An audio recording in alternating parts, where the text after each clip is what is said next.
Good evening, ladies and gentlemen. We're back and we're going to do another quick study here in the evolution of Hebrew over about 4,000 years.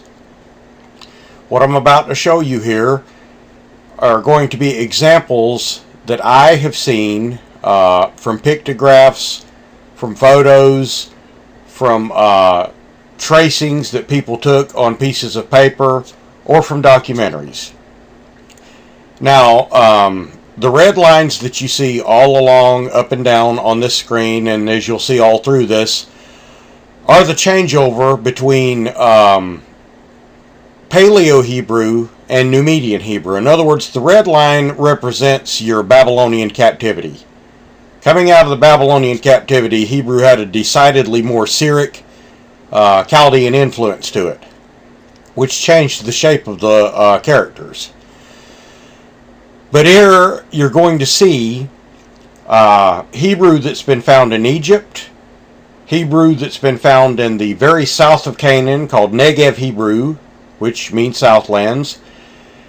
You're going to see Hebrew that's been found in Libya and parts of North Africa. You're going to see Hebrew that's been found in Spain and other parts of Europe. Germany has a very heavy Hebrew influence, as does Danish and Scandinavia. But we see here on this chart, we've got the very first example that I know of. Now again, this is all my own research, so don't say to me there are other forms of Hebrew than this. There probably are, but I haven't seen them all. But this is the earliest thing that I've ever seen. This comes from Egypt. This is the Aleph, and it comes from the oxen head. And I believe I said that in the last episode when I showed you these versions here. And of course it kind of retains its shape and keeps its shape until we get to about right here, and then it begins to take on that little bit of an N look and pretty much continues all the way to the end here with the these right here are the more modern Hebrew. These were found on the Newark earthenworks keystone, and they're in such a place in a word that they can be no other letter. Let's move on to Beth here.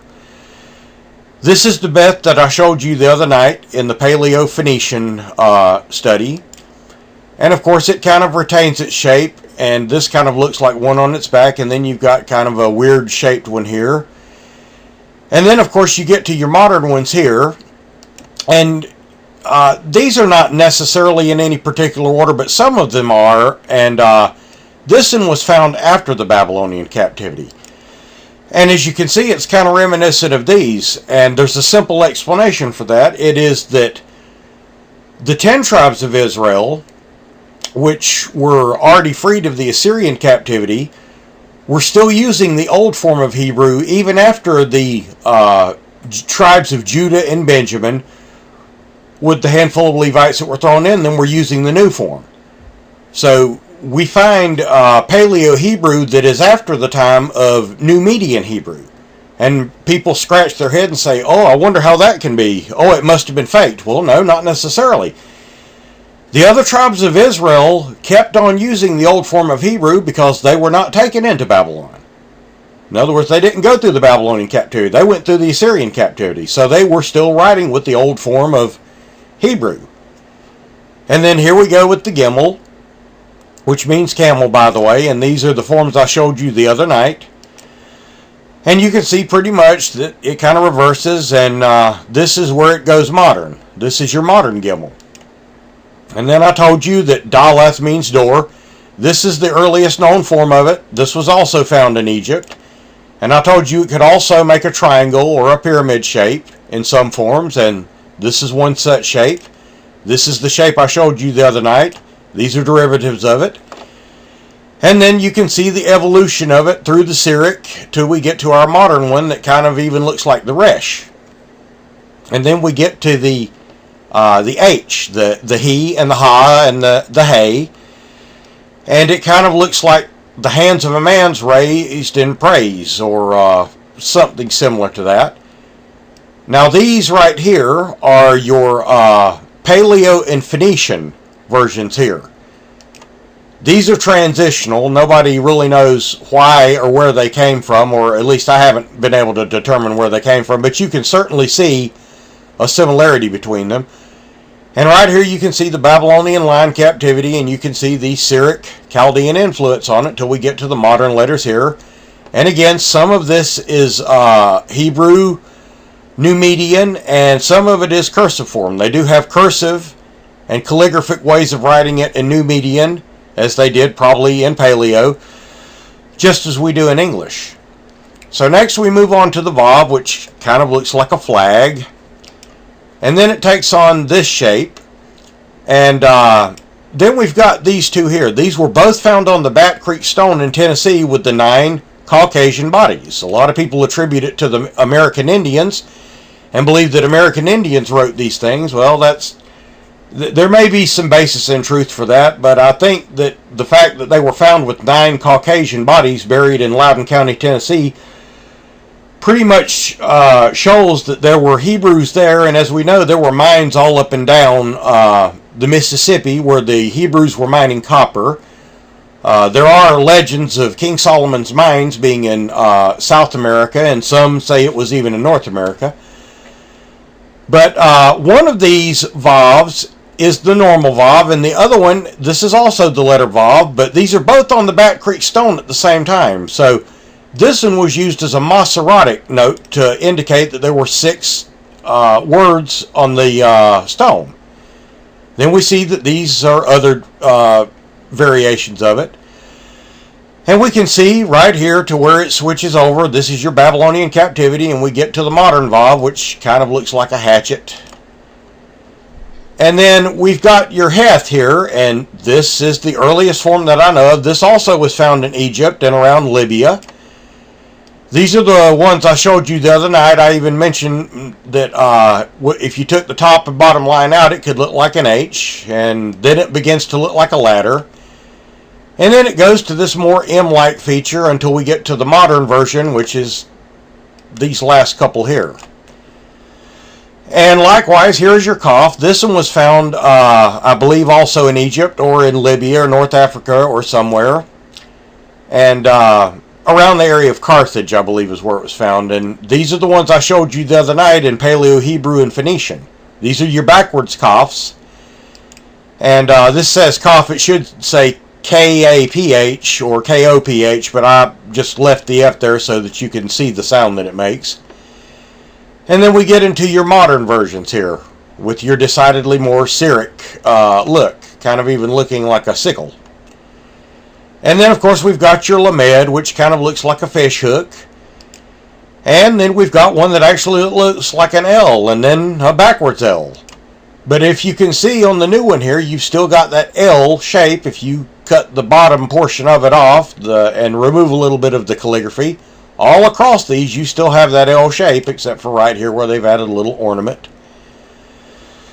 And then we've got the Mem. This is the shape that I showed you the other night, and it goes through variations of looking like a W, and at one point, here's another one that looks like a W.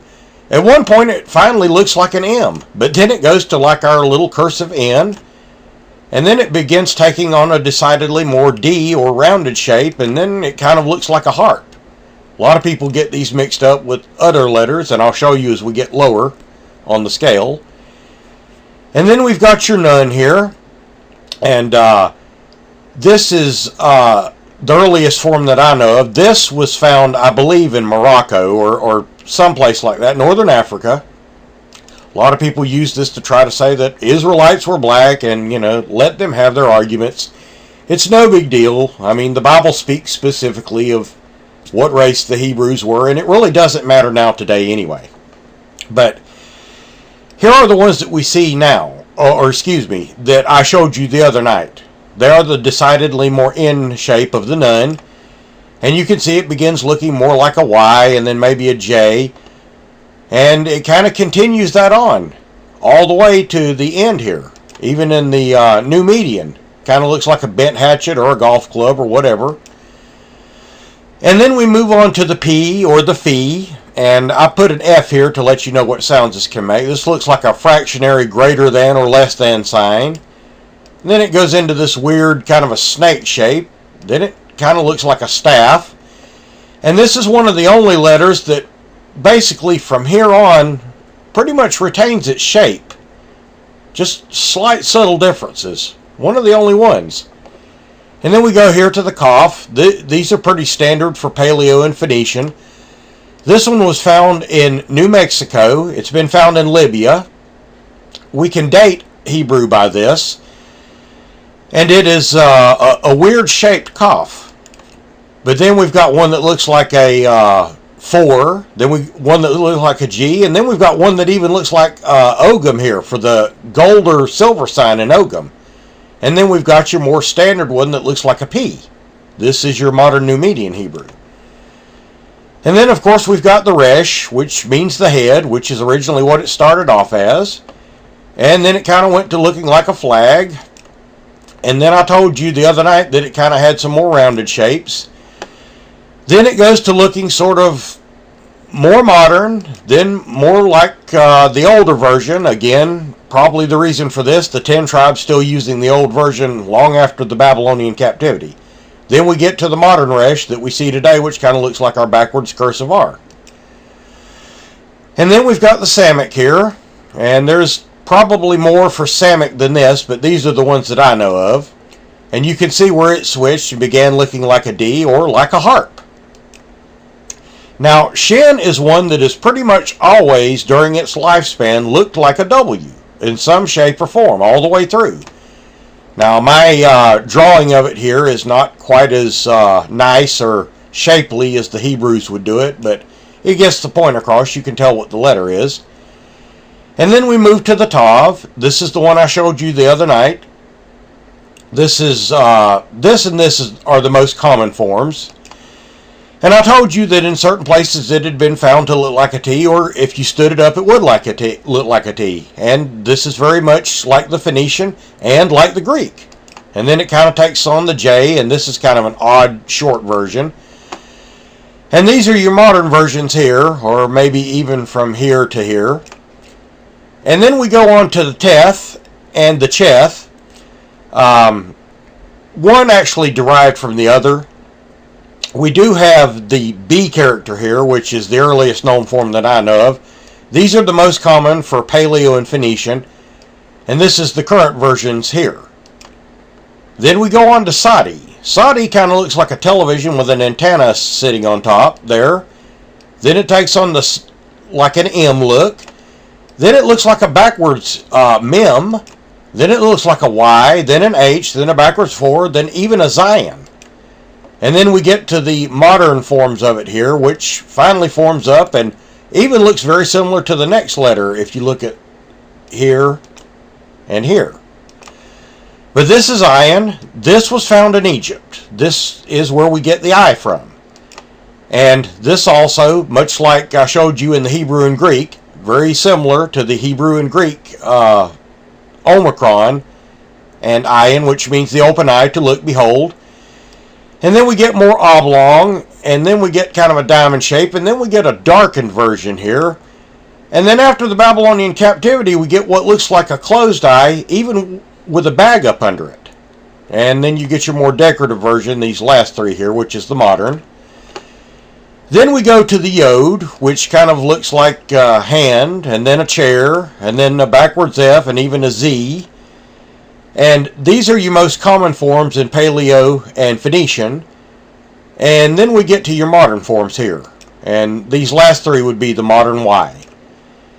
And then we get to Zion, which I told you looked like a capital I, and even here, and I told you if you just took this bar and moved it a little bit, well, lo and behold, I found that when I went back through this stuff, and it even did take on the shape of the Z for a while, even the Greek-looking Z, and then even the shape looks like a heth a little bit.